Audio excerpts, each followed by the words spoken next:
Des dizaines de migrants gisent sur le sol, entassés les uns sur les autres. Impossible de distinguer les morts de ceux encore en vie, trop faibles pour se relever. Personne ne leur porte secours.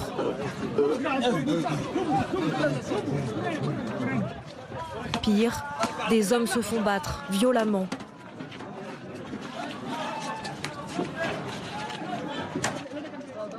Des images insoutenables qui témoignent d'une tragédie. Celle de migrants majoritairement soudanais ayant tenté de passer en Espagne quelques heures plus tôt.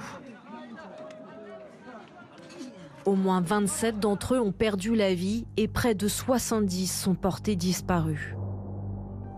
Des morts dont ni l'Espagne ni le Maroc ne veulent assumer la responsabilité. 4 mois après ce drame, nos confrères de la BBC dénoncent un usage excessif de la force par les autorités marocaines et espagnoles. Et l'ONU réclame une enquête. Que s'est-il passé réellement au poste frontière de Barrio Chino?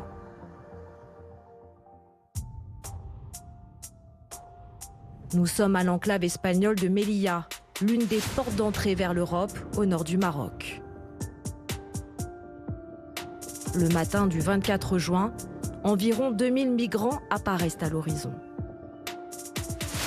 Ils déferlent depuis une colline. Leur objectif, le poste frontière de Barrio Chino. Et derrière, l'Europe, qu'ils veulent rejoindre à tout prix.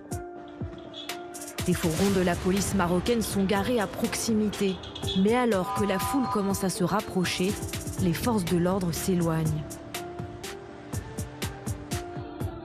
Les milliers de migrants poursuivent alors leur marche, des bâtons à la main.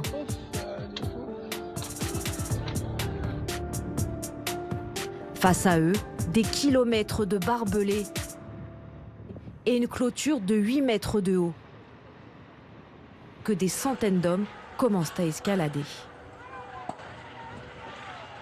Les forces de l'ordre utilisent alors du gaz lacrymogène et des fumigènes. D'après l'enquête de la BBC, des centaines de migrants se massent contre une barrière de ce poste frontière. Ils s'agglutinent dans cette petite cour, poussés et matraqués par les forces de l'ordre marocaines. Des migrants meurent écrasés dans ce mouvement de foule. Qui est responsable de ce drame ? L'enquête de la BBC révèle que cette zone baptisée No Man's Land est en réalité en territoire espagnol. Pourtant, la Guardia Civile n'intervient pas pendant que des migrants agonisent à même le sol et que certains Marocains distribuent des coups. Une responsabilité que rejette l'Espagne au lendemain de la tragédie. En segundo lugar, la gendarmerie marocaine a travaillé en coordination avec les forces de sécurité de l'État pour repousser cette violente agression à laquelle nous avons assisté hier.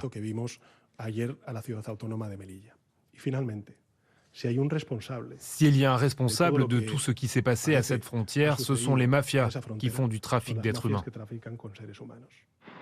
4 mois après le drame, Madrid continue de se dédouaner et conteste l'enquête de la BBC.